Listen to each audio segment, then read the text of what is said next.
Hi viewers, welcome to our channel. ప్రస్తుతం మనతో పాటు సీనియర్ జర్నలిస్ట్ దామో బాలస్ అన్నారు. వాటితో మాట్లాడారు.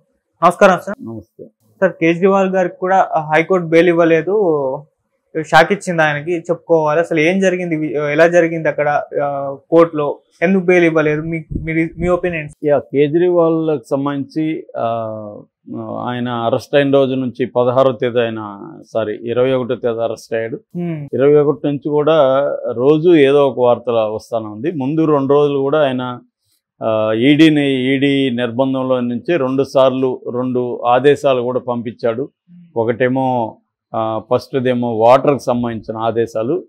ఢిల్లీలో ఎండాకాలం మొదలైంది, వాటర్కి ఇబ్బంది లేకుండా మీరు ఏర్పాట్లు చేయండి, వాటర్ ట్యాంక్స్తో వాటర్ని సప్లై చేయండి, అట్లాగే సివేజ్ని కూడా క్లీన్ చేయండి, ఇవన్నీ చెప్పాడు. దాన్ని అతీషా మర్లేన్ అనే ఆమె మినిస్టరు, నీటిపారుదల శాఖ మంత్రి, ఆమె దాన్ని పెట్టింది. దాని తర్వాత మరుసటి రోజేమో ఆరోగ్యానికి సంబంధించి, ప్రజారోగ్యానికి సంబంధించి జాగ్రత్తలు తీసుకోమని పెట్టాడు. సో ఈ 2 జరిగాయి. దాని తర్వాత సునీత కేజ్రీవాల్, ఆయన భార్య, ఆమె ప్రెస్ మీట్ పెట్టి మాట్లాడింది. ఆమె ఈయన కుర్చీలోనే కూర్చోవడం వల్ల బీజేపీ వాళ్ళు, ముఖ్యంగా బీజేపీ అనురాగ్ ఠాకూర్ మినిస్టరు, కాబోయే ముఖ్యమంత్రి ఈమె, ఎందుకంటే ఈయన ఇప్పుడిప్పుడే జైలు నుంచి రాడు. తర్వాత రబ్రీదేవ్ లాగా, లల్లు ప్రసాద్ యాదవ్ అరెస్ట్ చేసినప్పుడు రబ్రీదేవ్ ఎలాగైతే సీఎం అయిందో ఈమె కూడా అలాగవుతుందని అతను ప్రకటించాడు. ఇప్పటివరకు ఆప్ అయితే ఆ రకంగా నిర్ణయాలు తీసుకోలేదు. జైలు నుంచే ఈయన పరిపాలన చేస్తాడని అతీషా మాట్లాడారు. బట్ నిన్న లెఫ్టినెంట్ గవర్నర్ ఒక స్టేట్మెంట్ ఇచ్చాడు. జైలు నుంచి పరిపాలన నేను కొనసాగనివ్వనని ఆయన చెప్పాడు. దాని మీద కూడా ఆప్కి ఆయనకి మధ్య మాటల యుద్ధం మొదలైంది. అంటే ఆయన ఏమన్నా బర్తరఫ్ చేస్తాడా ప్రభుత్వాన్ని అనేది కూడా చర్చ జరుగుతుంది. మామూలుగా అయితే రాజ్యాంగపరంగా ఒక ముఖ్యమంత్రి జైలు నుంచి ప్రభుత్వాన్ని నడపకూడదు అని ఎక్కడా లేదు. కాకపోతే ప్రాక్టికల్గా అది అసాధ్యం. ఏదైనా కోర్టు ప్రత్యేకమైన ఆయనకు వెసులుబాటు కల్పిస్తే తప్ప, అంటే జైలు కాకుండా ఇల్లే జైలుగా ఏదైనా మార్చి చేస్తే తప్ప, అదర్వైజ్ జైలు మాన్యువల్ అలాంటిది ఒప్పుకోదు. రోజు కలుస్తాం మేము వెళ్ళంటే కుదరదు. సో జైలు మాన్యువల్కి ఒక రూల్స్ ఉంటుంది. వారానికి 2 సార్లు ములాఖాత్ ఉంటాయి. అడ్వకేట్లు కాబట్టి రోజు కూడా కలిసే పర్మిషన్ తీసుకోవచ్చు. అంతేగాని అడ్వకేట్ల ద్వారా కావాల్సింటే ఆయన ఏమన్నా నడిపే అవకాశం ఉంది. కానీ అదంత ఈజీ కాదు. ఒక ముఖ్యమంత్రిగా 24 అవర్స్ పని చేయాల్సి ఉంటుంది. జైల్లో అట్లా కుదరదు. అనేక నిర్ణయాలు స్పాట్లో తీసుకోవాలి. కాబట్టి ఈరోజు కాకపోయినా రేపైనా ఆయన ఖచ్చితంగా తన తరపున ఎవరినో ఒకరిని ముఖ్యమంత్రిగా పెట్టాల్సిన పరిస్థితి అయితే ఏర్పడుతుంది. అయితే ఆయనకు సంబంధించి ప్రెజర్ అయితే, ఇంటర్నేషనల్ ప్రెజర్ స్టార్ట్ అయింది. జర్మన్ ఖండించింది. జర్మన్ ఖండిస్తే జర్మన్ దౌత్యాధికారిని మన ఫారిన్ మినిస్ట్రీ పిలిచి ఆయనకు దాదాపు 40 నిమిషాల పైన ఆయన దగ్గర దాని ఏమంటారు వివరణ తీసుకున్నారు. దాని తర్వాత అమెరికా ఖండించింది. అమెరికాకు కూడా వీళ్ళు లెటర్ పెట్టారు, నిరసన లెటర్ పెట్టినాక కూడా మళ్ళీ అమెరికా దాన్ని ఇంకా ఒకసారి ఖండించి, అదే కాకుండా కాంగ్రెస్కు బ్యాంకు అకౌంట్స్ని స్తంభింపజేయడం కూడా ప్రజాస్వామిక చర్య కాదు, మేము దీన్ని గమనిస్తున్నాం అనేది కూడా అమెరికా అనింది. ఒక రకంగా ప్రపంచవ్యాప్తంగా ప్రెజర్ అనేది మోడీ వైపు పెరుగుతుంది. ఇప్పటివరకు ఇలాంటిది లేదు మోడీకి, కానీ ఇది స్టార్ట్ అయింది. సో మోడీ కూడా జాగ్రత్తగా ఉండాల్సిన అవసరం ఉంది. ఎలక్షన్ల కోసమే అరెస్ట్ చేశారనేది అందరికీ తెలుసు. కేజ్రీవాల్ మీద కేసు ఉందా లేదా, అది నిజమా కాదా అనేది పక్కన పెడితే, కావాలనే ఎలక్షన్ ముందు మోడీ ప్రతిపక్ష నాయకుల్ని అరెస్ట్ చేస్తున్నారనేది చిన్నపిల్లవాడిని అడిగినా చెప్తారు. దాంట్లో ఏం డౌట్ లేదు. ఎందుకంటే అరెస్ట్ అయిన 2 రోజులకే ఇటు గాలి జనార్దన్ రెడ్డి ఇక్కడ చేరాడు. ఆయన మీద బోల్డ్ కేసులు ఉన్నాయి కర్ణాటకలో. ఇలాగా అట్లాగే అజిత్ పవార్ కావచ్చు, తర్వాత అశోక్ చౌహాన్ కావచ్చు, ఇలాంటి వాళ్ళంతా కేసులు ఉండి చేరినాక వాళ్ళు ఏమయ్యారో మనకు తెలుసు. ఇక్కడ జగన్ 10 ఏళ్ళుగా బెయిల్ మీద ఉంటే ఏం చేస్తున్నారో బీజేపీకి తెలుసు. కాబట్టి బీజేపీకి అనుకూలంగా ఉన్న, బీజేపీలో ఉన్న, ఎన్డీఏలో ఉన్న వాళ్ళ మీద కేసులే ఉండవు, వాళ్ళని జైలుకి పంపించడాలు ఉండవు. వాళ్ళందరూ మిస్టర్ క్లీన్లే, మిస్టరు లేదా మిస్సెస్ క్లీన్లు. ఓన్లీ ప్రతిపక్షాల్లో ఉన్న వాళ్ళు మాత్రమే అవినీతి పరులు, వాళ్ళే జైలుకి వెళ్ళాలి, వాళ్ళ మీదే కేసులు ఉంటాయి. ఇది క్లియర్గా బీజేపీ స్టాండ్. ఇది గత కొంతకాలంగా జరుగుతుంది. దీన్ని చూడాలనే వాళ్ళు గుడ్డి వాళ్ళు తప్ప ఇంకొకటి కాదు. సో ఇది అందరికీ కనిపిస్తుంది ఓపెన్గా. దీనికేం పెద్ద అతి తెలివేం అవసరం లేదు. మామూలుగా న్యూస్ చదివా అందరికీ తెలుస్తుంది. సో ఈ క్రమంలో ఇంటర్నేషనల్ ప్రెజర్ కూడా మొదలైంది. అమెరికా ప్రెజర్ అంత ఈజీగా తట్టుకోవడం కష్టం మోడీ కూడా. ఎందుకంటే అమెరికాకున్న ఇవాళకు కూడా అమెరికాకి ఓల్డ్ దీంట్లో కంట్రోల్ ఉంది.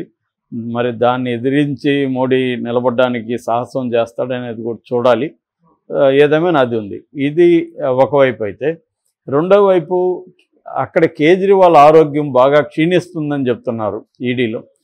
ఎందుకంటే ఆయనకి డయాబెటీస్ అయినా ప్రాపర్ లేకపోతే డయాబెటీస్ డౌన్ అవుతుంది, అప్ అవుతుంది. సో ఆ రకంగా ఆయనకి షుగర్ లెవెల్స్ బాగా పడిపోయినాయని, 46 mgకి మొన్న పడిపోయినాయని ఆందోళన వ్యక్తం చేస్తున్నారు వాళ్ళ ఇంట్లో వాళ్ళు. ఆమె భార్య సునీత కూడా చేస్తుంది. అదొక ఆస్పెక్టు. ఇక మూడవ ఆస్పెక్టు, హైకోర్టులో నిన్న బెయిల్ పిటిషన్ మీద సుదీర్ఘమైన వాదనలు జరిగాయి. కేజ్రీవాల్ తరపున అభిషేక్ సింగ్ మన్వి ఆయన వాదనలు వినిపించారు. ఇటు ఈడీ తరపున అసిస్టెంట్ సాలిసిటర్ జనరల్ ఎస్వి రాజు ఈడీ తరపున మాట్లాడారు. ప్రధానంగా ఈడీ ఏంటంటే కౌంటర్ వేయడానికి మాకు టైం కావాలని అడిగింది. ఎందుకంటే వీళ్ళు నిన్ననే ఇచ్చారు మాకు కౌంటర్ వేయడానికి టైం లేదని. దానికి అభిషేక్ సింగ్ మన్వి ఆయన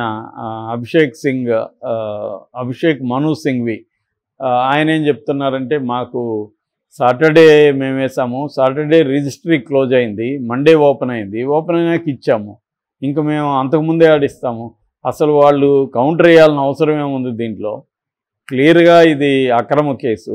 సెక్షన్ 50 ప్రకారం పిఎంఎల్ఏ సెక్షన్ 50 ప్రకారం స్టేట్మెంట్లు తీసుకోవాలి, అవేమీ తీసుకోలేదు వీళ్ళు.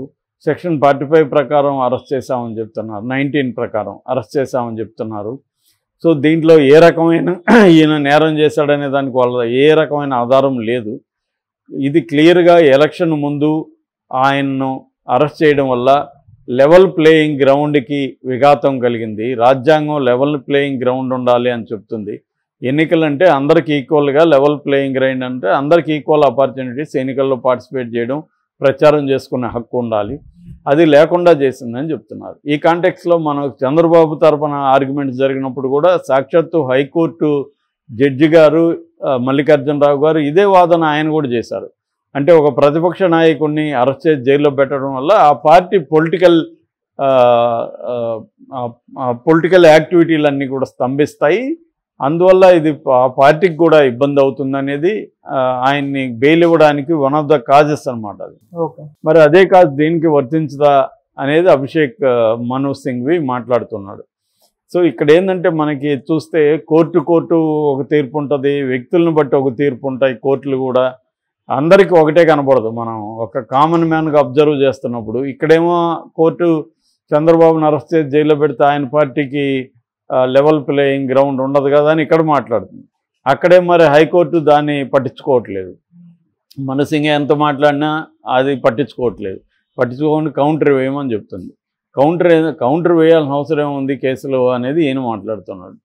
కౌంటర్ వేయడానికి వాళ్ళకి 1 day టైం కూడా సరిపోదా, దీంట్లో ఏముంది కౌంటర్ వేయడానికి, వాళ్ళ దగ్గర ఏం ఆధారాలు లేవు అని ఆయన చెప్తున్నాడు.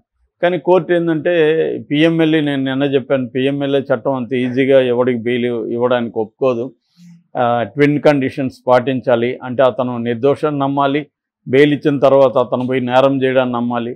కాబట్టి హైకోర్టు సుదీర్ఘ వాదనలు విన్నప్పటికి కూడా ఇప్పటి వరకు అయితే ఆయనకు రిలీఫ్ అయితే రాలేదు. 28 వరకు అయితే నాకు తెలిసి, అంటే 28 వచ్చేసింది ఆల్రెడీ. సో ఈ రోజు వరకు ఆయన కస్టడీలో ఉండాలి. కానీ వాళ్ళు టైం తీసుకున్నారు కాబట్టి కస్టడీ పొడిగిస్తారు నాకు తెలిసి. కస్టడీ పొడిగిస్తారు. ఆయన హెల్త్ బాగాలేదన్న గ్రౌండ్ కూడా వీళ్ళు హెల్త్ సర్టిఫికేట్లు ప్రొడ్యూస్ చేస్తారు. ఎందుకంటే వీళ్ళు కూడా చెకింగ్ అవన్నీ చేస్తుంటారు పరిస్థితి. ఏదేమైనా ఈయనకి హైకోర్టు అయితే ఊరట అయితే ఇప్పటివరకు కలగలేదు, కలుగుతుందని కూడా హోప్ లేదు. దీని తర్వాత సుప్రీంకోర్టుకి వెళ్ళినా కూడా సుప్రీంకోర్టు కూడా నాకు తెలిసి ఏం చేసే పరిస్థితి ఉండదు. ఎందుకంటే పిఎంఎల్ఏ చట్టం అటువంటిది. ఆల్రెడీ దీంట్లో ఆపుకు సంబంధించిన 3 జైల్లో ఉన్నారు. డిప్యూటీ సీఎం మనీష్ సిసోడియా ఉన్నాడు, మంత్రి సత్యేంద్ర జైన్ ఉన్నాడు, సంజయ్ సింగ్ ఎంపీ ఉన్నాడు, ముగ్గురు జైల్లో ఉన్నారు. అది కాకుండా ఇంకా విజయ్ నాయర్ వాళ్ళ పార్టీ అతను కూడా జైల్లో ఉన్నాడు. ఇలాగా చాలామంది జైల్లో ఉన్నారు, వాళ్ళకి ఎవరికి బెయిల్ రాలేదు. ఈయనకు కూడా నాకు తెలిసి ఎలక్షన్ల వరకు అయితే బెయిల్ ఇప్పించి బయటికి తీసుకురారు. ఎందుకంటే మోడీ పర్పసే ఎలక్షన్ వరకు తనకు లోపలేసేస్తే ఈ ఇండియా కూటమి విన్నింగ్ అవకాశాలను బాగా తగ్గించవచ్చు అనేది ఉంది.